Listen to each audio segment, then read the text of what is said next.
কারণ আমার তো মনে মনে যে আমি চাকরি করব না ভাই, আমি কারো আন্ডারে থাকতে চাই না। তখন কি মনে হইলো হঠাৎ করে বিবিএমবিএ শেষ করার পর মনে হইলো যে না আমি ব্যারিস্টার হইব।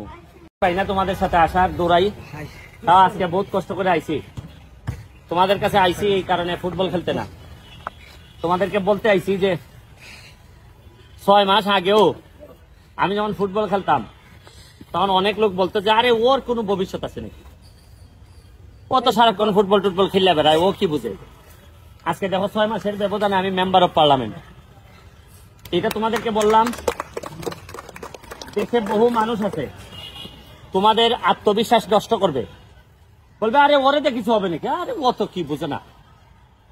তাদের উদ্দেশ্যে বলি, তোমরা মনে রেখো আমারে দিয়ে বলবা যে যারা মনে করে আমারে দিয়ে হবে না তারে গিয়া বলবা যে ব্যারিস্টার সুমনকে দেখে আসো যে দেয়া হবে কিনা। এটা ভাই আরাফাতের সাথে আমি শুরু করছিলাম, কই আরাফাতের সাথে শুরু করছিলাম, ও স্টুডেন্ট ছিল, শুরু করে ও এখন রেজিস্টার কে অ্যাসিস্ট্যান্ট ডেপুটি রেজিস্ট্রার, আমি ব্যারিস্টার হইছি, এমপি হইছি।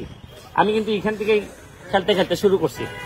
সবাই কম বেশি আতিক বা এখানে যারা হুমায়ুন ভাই আছে বা যারা যারা আছে, আমাদের ভাই তো জানো তুমি পুলিশের ঊর্ধ্বতন কর্মকর্তা, সবাই স্পোর্টস কিন্তু কোনো কিছু ডিসক্রিমিনেশন রাখে না।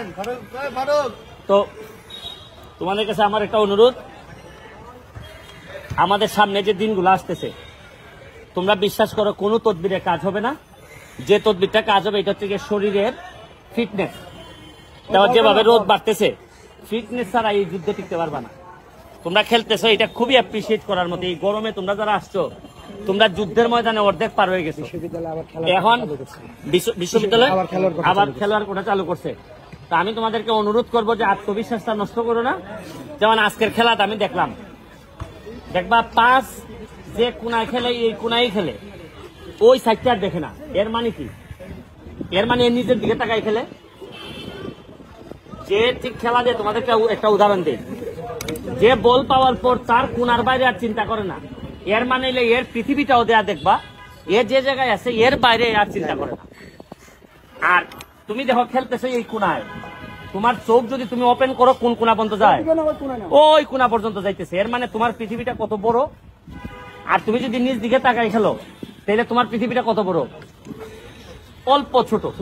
জীবনটা ওই রকম। জীবনে তুমি যা করতেছো, ধরো পড়াশোনা করতেছো, কইরা নিজ দিকে তাকায় খালি পড়তেই আসো, পাবা না। তোমার পড়াশোনার ফাঁকে ফাঁকে, আমি পড়াশোনা করছি তোমরা কি জানো মার্কেটিং এ, আমি কিন্তু লতে পড়ি নাই ঢাকা ইউনিভার্সিটিতে।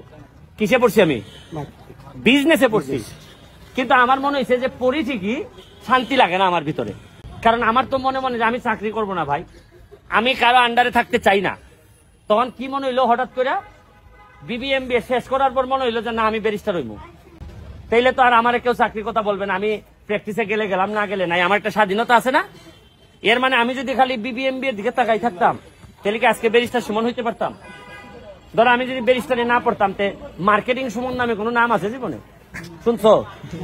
বা বাংলা সুমন, হিস্ট্রি সুমন, সায়েন্স সুমন, কেউ পারছে? কিন্তু ব্যারিস্টার সুমন নামে আমি আলাদা একটা অস্তিত্ব তৈরি করে ফেলছি। কিভাবে?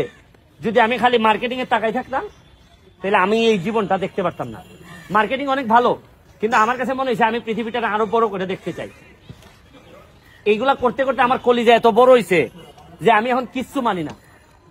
দুইটা জিনিস আমার জীবনে আমার অনেক দূরে নিয়ে গেছে। একটা থেকে আমার কোনো টাকা নাই, যার কারণে কেউ টাকা নিব এই ভয় আমার নাই। আর আমার জানের ভয় নাই। আমার কাছে মনে হয় যে রই দিয়ে পুজা যে খেলতে পারে, ওরে মারলে আর কি এমন ব্যথা হয়? তুমি বলো তো, আমরা যে এই মাথার থেকে এই মাথায় দৌড় দিই রোদের মধ্যে, এরপর যখন বলটা আরেকজন নিয়ে যায়, এটা তো আদা মরার সমান। দেখো তুমি এখান থেকে টান দিয়ে গেলা, হা একটা গোল করতে যাইমু, গোল শট মারার আগে লাত মারা ভালাই দিছে ধরো, এইটা তো পুরো আদা মরার সমান।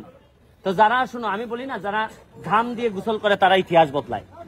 তোমাদের এইরকম ঘাম দিয়ে গোসল করার ইতিহাস যেহেতু তোমাদের আছে, তোমরা তোমাদের এলাকার ইতিহাস বদলাইতে পারবা।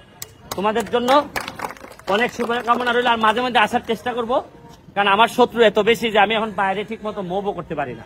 তাও মাঝে মধ্যে ফুটবলটারে এত মিস করি যে আমার কাছে মনে হয় যে মরলে, ফুটবল মাঠে মরলেই মনে হয় সবচেয়ে বেশি মানে আমার আরাম হবে সবচেয়ে বেশি যদি আমি ফুটবল মাঠে মরি। Thank you. আর তোমাদের সবার দাওয়াত থাকলো।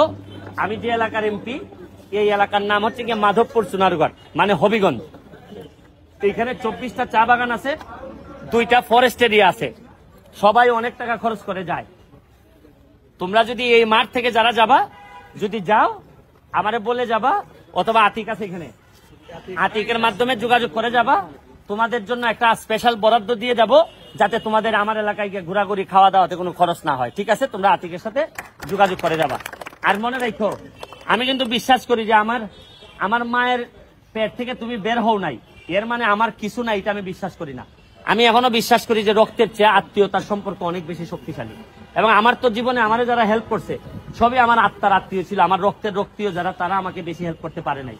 এই জন্য আমি বিশ্বাস করি তোমাদের মধ্যে আমার আত্মার আত্মীয়রা আছে। এই জন্য তোমাদেরকে দাওয়াত দিয়ে গেলাম আমার হবিগঞ্জে। আর আমার জন্য দোয়া করবা, যদি বেঁচে থাকি আমি আগামী 2 বছরের মধ্যে দেখাই দিব তোমাদেরকে যে একটা এমপি চাইলে কিভাবে বাংলাদেশে বঙ্গবন্ধু সোনার বাংলা বানাই দিতে পারে। এটা তোমাদেরকে দেখাই দিব। Best of luck. Thank you.